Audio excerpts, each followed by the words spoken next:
भारत के खिलाफ काम करने वाली विदेशी मीडिया और भारत में बैठे उनके भूरे सिपाहियों का पैटर्न समझिए। पहले एक झूठ बोलो जिसको भारत में बैठा इकोसिस्टम सनसनीखेज सच बोलकर चलाए।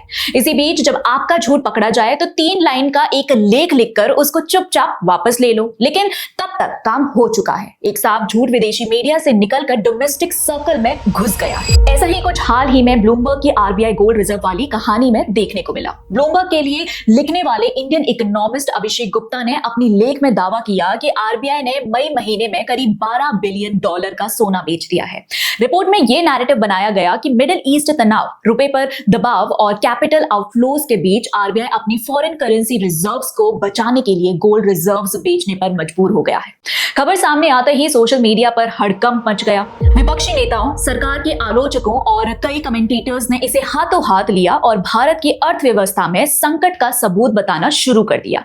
कुछ ही घंटों में ऐसा माहौल बना दिया गया मानो आरबीआई घबराहट में अपने सबसे महत्वपूर्ण एसेट्स बेच रहा हो और देश की आर्थिक स्थिति बेहद कमजोर हो चुकी हो। लेकिन कुछ ही दिनों में पूरी कहानी पलट गई। ब्लूमबर्ग की पूरी कहानी बिखर गई। आरबीआई और पीआईबी फैक्ट चेक ने साफ कर दिया कि आरबीआई के फिजिकल गोल्ड होल्डिंग्स में कोई कमी नहीं आई है। आरबीआई के पास पहले की तरह 880.52 टन सोना मौजूद था। इतना ही नहीं, कुल फॉरेक्स रिजर्व्स में गोल्ड की हिस्सेदारी घटने की बजाय बढ़कर 16.85% हो गई थी। यानी जिस गोल्ड सेल की कहानी को संकट की तरह पेश किया जा रहा था वैसा कुछ हुआ ही नहीं था।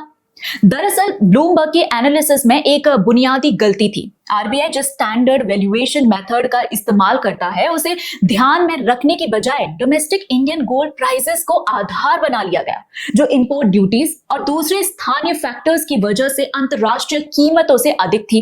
इसी गलत कैलकुलेशन के आधार पर यह निष्कर्ष निकाल लिया गया कि आरबीआई ने लगभग $12 बिलियन का सोना बेच दिया है। अब दोस्तों, नतीजा यह हुआ कि एक गलत निष्कर्ष को तथ्य की तरह दुनिया भर में पेश कर दिया गया। ये गलती हुई थी या जानबूझकर की गई थी, ये भी अपने आप में एक सवाल है। क्योंकि जब ब्लूमबर्ग ने अपनी मिस इन्फॉर्मेशन वापस ली तब तक इसका मल्टीपल टाइम्स एम्प्लीफिकेशन हो चुका था। ये झूठ देश में चल नहीं बल्कि दौड़ रहा था। ब्लूमबर्ग ने एक कॉर्पोरेट रिट्रैक्शन शुरू कर यह स्वीकार किया कि एनालिसिस गलत थी और डेटा इंटरप्रिटेशन में मिस्टेक्स हुई थी। लेकिन तब तक नुकसान हो चुका था। खबर मार्केट में चर्चा का विषय बन चुकी थी, राजनीतिक बयानबाजी शुरू हो चुकी थी और कई लोगों के मन में आरबीआई की क्रेडिबिलिटी को लेकर सवाल खड़े हो चुके थे। और दोस्तों, ये कोई पहली बार नहीं है। ब्लूमबर्ग पर पहले भी आरोप लगते रहे हैं कि भारत से जुड़ी सेंसिटिव सिचुएशंस में कई बार वेरिफिकेशन से ज्यादा सेंसेशनल नैरेटिव को महत्व दिया गया है। 2022 में भी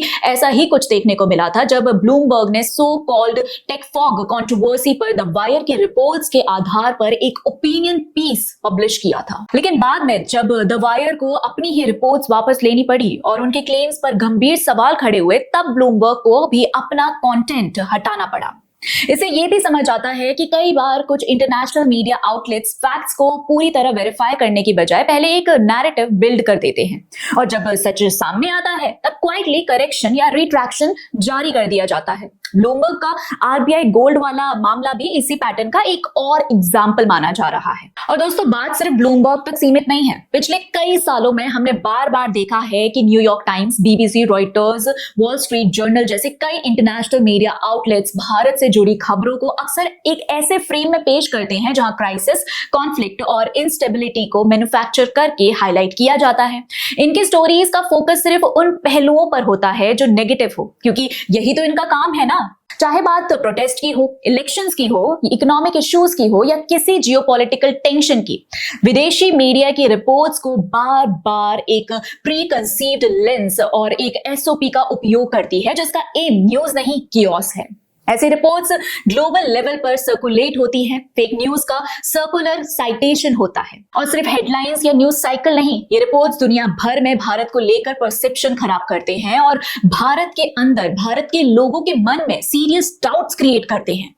अब कुछ एग्जांपल्स देखते हैं। 2019 में पुलवामा बालाकोट ऑपरेशन के बाद कई इंटरनेशनल मीडिया रिपोर्ट्स ने भारत के मिलिट्री क्लेम्स पर सवाल उठाए और पाकिस्तान के नैरेटिव्स को काफी स्पेस दी। फार्मर्स प्रोटेस्ट के दौरान भी दुनिया भर के कई मीडिया आउटलेट्स ने वन साइडेड कवरेज की, लेकिन मूवमेंट के अंदर के कॉन्ट्रडिक्शंस, पॉलिटिकल डायमेंशंस और दूसरे पर्सपेक्टिव्स को उतनी इंपॉर्टेंस नहीं मिली। और तो और कोविड-19 के समय भारत में सिर्फ ऑक्सीजन क्राइसिस और हेल्थ केयर चैलेंजेस को दिखाया गया, लेकिन रिकवरी एफर्ट्स और स्केल ऑफ रिस्पॉन्स को जगह नहीं मिली, क्योंकि ये इन मीडिया और उनके लिए काम करने वाले भूरे साहबों का काम नहीं। इसी तरह बीबीसी की India the Modi question documentary में पुराने और डिस्प्यूटेड क्लेम्स को एक पर्टिकुलर नैरेटिव के साथ प्रेजेंट किया गया। सीए, एनआरसी प्रोटेस्ट से लेकर हर इलेक्शन साइकिल तक बार बार ऐसे आर्टिकल्स और डॉक्यूमेंट्री सामने आती रही हैं जिन्हें देखकर ये कंफर्म होता है कि भारत को एक लेंस से दिखाने का प्रोजेक्ट जोरों से चल रहा है। क्योंकि जब दुनिया के सबसे बड़े मीडिया प्लेटफॉर्म्स एक ही डायरेक्शन में स्टोरीज पुश करते हैं तो उनका असर सिर्फ न्यूज साइकिल तक सीमित नहीं रहता, बल्कि ग्लोबल परसेप्शन और इन्वेस्टर कॉन्फिडेंस पर भी पड़ता है। और सबसे बड़ी दिक्कत सिर्फ गलत खबर नहीं होती, बल्कि उसका टाइमिंग और उसका इंपैक्ट होता है। पैटर्न लगभग हर बार एक जैसा दिखता है। पहले भारत को लेकर एक सेंसेशनल हेडलाइन पब्लिश होती है, फिर सोशल मीडिया, पॉलिटिकल इकोसिस्टम और कमेंटेटर्स उसे तेजी से एम्पलीफाई कर देते हैं। कुछ ही घंटों में वे नैरेटिव लाखों लोगों तक पहुंच जाता है और लोग उसे सच मान लेते हैं। लेकिन जब असली फैक्ट सामने आते हैं, फैक्ट चेक होता है या रिट्रैक्शन आती है, तब तक नुकसान हो चुका होता है। दोस्तों, करेक्शन कभी भी ओरिजिनल हेडलाइन जितनी रीच नहीं पाती। ब्लूमबर्ग का आरबीआई गोल्ड वाला मामला इसका ताजा एग्जाम्पल है। सवाल यह है कि आखिर ऐसे मिसलीडिंग नैरेटिव्स बार बार भारत के खिलाफ ही क्यों सामने आते हैं? जब भी भारत किसी जियोपॉलिटिकल टेंशन, इकोनॉमिक चैलेंज या पॉलिटिकल इवेंट से गुजर रहा होता है, तब कुछ इंटरनेशनल मीडिया आउटलेट्स की कवरेज में क्राइसिस, इंस्टेबिलिटी, डेमोक्रेटिक डिक्लाइन और अनसर्टेनिटी जैसे शब्द सबसे ज्यादा नजर आते हैं। ऐसा लगता है जैसे राइजिंग इंडिया की कहानी से ज्यादा उन्हें भारत के लड़खड़ाने की कहानी में दिलचस्पी हो। इसीलिए जिम्मेदारी सिर्फ मीडिया की नहीं, रीडर्स की भी है। कोई भी हेडलाइन, चाहे वो कितने ही बड़े इंटरनेशनल पब्लिकेशन से क्यों ना आई हो, उसे बिना सवाल किए सच मान लेना गलती है। डेटा देखिए, सोर्सेस देखिए और मेथोडोलॉजी समझिए, क्योंकि आज के इंफॉर्मेशन वॉर के दौर में परसेप्शन को इन्फ्लुएंस करना भी एक पावरफुल वेपन बन चुका है। हेडलाइंस शोर मचा सकती हैं, लेकिन सच्चाई हमेशा फैक्ट्स और एविडेंस से ही तय होती है। अब इस पर आपके क्या विचार है, कमेंट बॉक्स में जरूर बताइएगा। और वीडियो पसंद आई हो तो लाइक, शेयर और चैनल को सब्सक्राइब करना मत भूलिएगा। मिलते हैं अगले वीडियो में, तब तक के लिए जय हिंद।